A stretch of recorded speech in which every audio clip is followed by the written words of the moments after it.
आज 24 तारीख महीना 11 2024 एजुकेशनल घुट्टी के तहत अछूत दलित चमार आदिवासी वनवासी पसमिंदा मुसलमान के बच्चों ने कहा कि क्रांति क्या है, क्रांति क्यों होती है हुई। तो उनके मैया पापा बोले कि क्रांति ही परिवर्तन का आगाज करती है, बिना क्रांति परिवर्तन स्थितियां चेंज नहीं होती हैं। तो मैया पापा से पूछ बैठे कि थोड़ा बताइए कि उत्तरी अमेरिका, रसिया, चीन, भारत में क्रांति हुई, इसका असर क्या हुआ और यहाँ क्रांति क्यों हुई और क्या इसका परिणाम हुआ, क्या असर हुआ।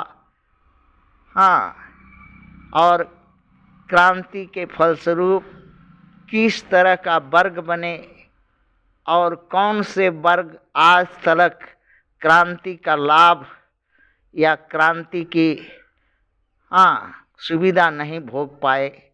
इसी पर बच्चों ने अपने मैया पापा से पूछा।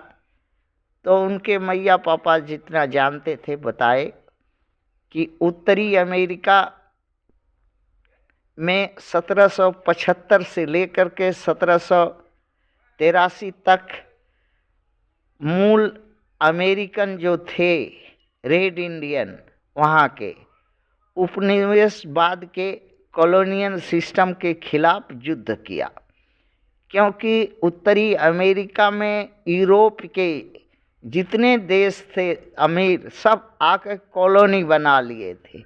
वहाँ के मूल निवासी रेड इंडियन चमार को खदेड़ा, मारा, सभी को ख़त्म कर दिया। ख़त्म करके वहाँ उपनिवेश बना लिया और पूंजी वहाँ के जर जमीन जंगल सब पर कब्जा कर लिया। वैसे ही रसिया में जार का शासन था। जार के खिलाफ वहाँ के गरीब दुखिया सब आंदोलन किए, क्रांति किए। 1917 में रसिया में समाजवाद आया। चीन में मंचूरी राजा के खिलाफ बगावत किया, साम्राज्यवाद का अंत हुआ।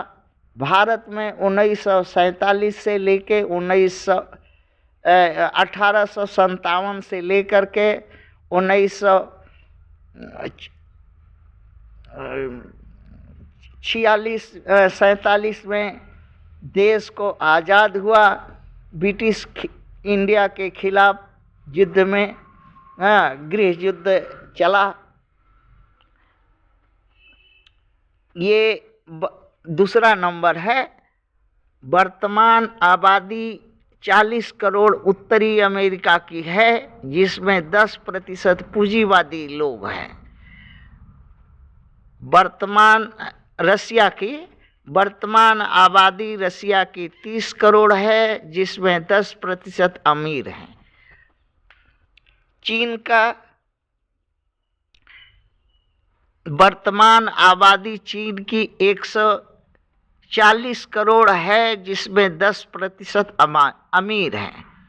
भारत वर्तमान आबादी 150 करोड़ है, जिसमें 10% अमीर हैं। तीसरा पॉइंट, उत्तरी अमेरिका का अमीर अपनी पूंजी को जर जमीन जंगल प्राकृतिक संसाधन उद्योग धंधे में लगाया और जिससे 90% लोग को काम मिला। रसिया के अमीर अपना धन उद्योग धंधा जमीन में लगाया शुरुआत में, और 90% लोग रोजगार पाए। चीन के अमीर अपना धन जमीन उद्योग धंधा में लगाए, वहाँ भी 90% लोग काम धंधा पाए।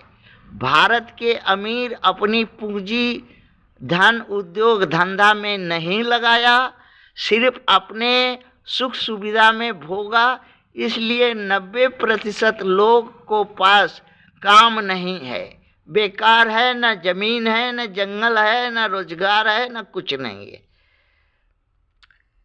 चौथा नंबर, उत्तरी अमेरिका के पूंजीवादी ईमानदार थे, ईमानदारी के साथ अपनी पूंजी धन संपदा सार्वजनिक या निजी उद्योगों में लगाए।